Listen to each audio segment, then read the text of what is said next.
사랑하는 성도 여러분 반갑습니다. 달고나 5주차 월요일 욥기 25장 말씀을 통해 많은 은혜 누리시길 소원합니다. 욥기 22장에서부터 27장은 욥과 친구들 간에 총 3차에 걸친 논쟁 가운데 제3차 논쟁을 다루고 있습니다. 그리고 그 중에서도 22장에서부터 24장이 엘리바스의 제3차 변론과 그에 대한 욥의 답변을 다루고 있다면 25장에서부터 27장은 빌닷의 제3차 변론과 그에 대한 욥의 답변을 다루고 있습니다. 이 중 우리가 보고 있는 욥기 25장은 빌닷의 제3차 변론을 다루고 있는데 이 빌닷의 변론으로 일단 세 친구들의 변론은 종결됩니다.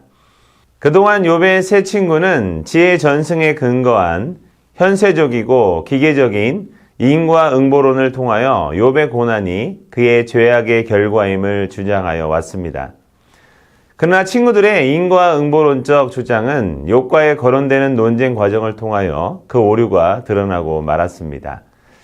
그러므로 친구들은 더 이상 논쟁을 지속하지 못하고 빌닷의 변론을 끝으로 변론을 중단하게 됩니다. 사실 세 친구들 가운데 엘리바스와 빌닷은 욥과 각각 세 차례 논쟁을 하였습니다. 하지만 소발만큼은 제3차 논쟁에서 침묵하였고 이로 말미암아 빌닷의 변론이 친구들의 마지막 변론이 되고 말았습니다. 이는 친구들에게 더 이상 욥과 논쟁할 어떤 근거도 없었다라는 것을 의미합니다. 본문에도 보면 빌닷은 이전에 신랄했던 정죄의 논조와는 달리 하나님의 위대하심에 대조되는 인간의 한계만을 원론적으로 지적하는 것으로 짧게 변론을 마치고 있는데 이는 그들이 욥을 공격할 근거를 상실하였다는 것을 보여줍니다. 빌닷은 욥이 자기 경험에 근거하여 현실적으로는 인과응보 논리가 그대로 적용될 수 없고 오히려 현실에서는 악인이 의인에 비하여 더 득세하기도 한다고 주장한 데 대하여 더 이상 반박할 수 없었습니다. 하지만 그렇다고 욥이 무죄하다는 것을 믿거나 인정할 수는 없었습니다. 그래서 그는 인간은 누구도 절대자 하나님 앞에서 자기의 의로움을 입증하거나 주장하지 못함을 강조함으로써 욥이 자신의 무죄를 주장하는 것이 하나님께 도전하는 행위임을 나타내고자 하나님의 위대하심과 그에 대비되는 인간의 한계를 지적한 것입니다. 하지만 빌닷은 절대자 하나님 앞에서의 인간의 한계를 주장하면서도 정작 그 자신이 하나님의 위치에서 함부로 욥을 판단하고 죄인으로 정죄함으로써 하나님의 주권을 침해하는 잘못을 범하고 있음을 깨닫지 못하였습니다. 성도 여러분, 우리도 이에 대한 분명한 인식을 가지고 있어야 합니다. 우리에게 인간 본질에 대한 인식이 분명하게 있다면 우리는 다른 사람을 함부로 판단하고 정죄하지는 못할 것입니다. 이렇게 볼 때 빌닷은 어떻습니까? 그는 머리로는 인생이 하나님 앞에서 무가치한 존재라는 것, 의로움을 주장할 수 없는 존재라는 것을 알았습니다. 하지만 그는 그 자신이 바로 그러한 인생 가운데 하나라는 것은 인정하지 않았습니다.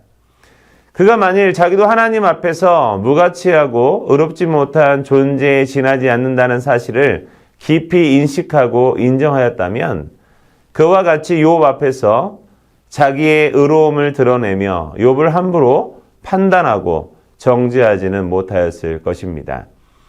그러므로 우리는 이러한 사실을 통하여 한 가지 중요한 사실을 알 수 있습니다. 그것은 신학적 지식이나 성경적 지식을 많이 가지고 있다고 해서 그 사람이 반드시 올바른 성도는 아니라는 것입니다. 신학적 지식이나 성경적 지식의 여부가 진정한 성도를 가려내는 기준이 되는 것은 아닙니다. 아무리 많은 신학적 지식이나 성경의 내용을 알고 있어도 하나님과 무관한 사람들이 있습니다. 그러므로 우리는 신앙적 지식이 있다고 하여 자신을 바른 신앙을 지닌 성도로 착각하는 잘못을 범하지 않기를 바랍니다. 신학적 지식이나 성경의 지식은 다른 사람을 판단하기 위해 필요한 것이 아닙니다. 그것은 1차적으로 자기 자신을 위하여 필요한 것입니다. 그런데도 우리는 종종 빌닷과 같은 잘못을 범하기 일쑤입니다. 우리는 이러한 잘못에서 벗어나야 합니다. 오늘 하루도 누군가를 정죄하는 자가 아닌 생명을 살리며 고난당하는 자의 위로자가 되는 우리가 되기를 소원합니다. 기도하겠습니다. 전능하신 하나님 아버지, 오늘 욥기 25장 말씀을 통하여서 욥의 세 친구와 욥과의 대화를 통하여서 우리 인간의 어리석음을 깨달을 수 있도록 은혜를 주시니 감사를 드립니다. 우리는 누군가 고난 가운데 빠져 있을 때 그 고난이 그가 저지른 죄악 가운데 이루어졌다 정죄하며 단정하는 모습이 우리의 모습 속에 있습니다. 그러나 오늘 말씀을 통하여서 우리가 하나님을 아는 지식이 있고 성경을 아는 지식을 가지고 있을지라도 그 안에 자신을 돌아보지 않고 다른 사람의 잘못만 정죄하는 자가 된다라고 할 때 우리가 얼마나 큰 죄인인지 깨달을 수 있도록 은혜를 허락하여 주옵소서.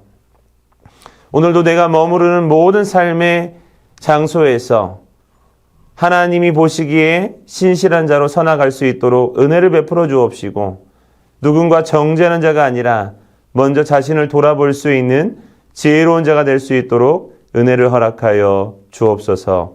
모든 것을 감사드리며 우리를 구원하여 주신 예수 그리스도의 이름으로 감사하며 기도드렸습니다.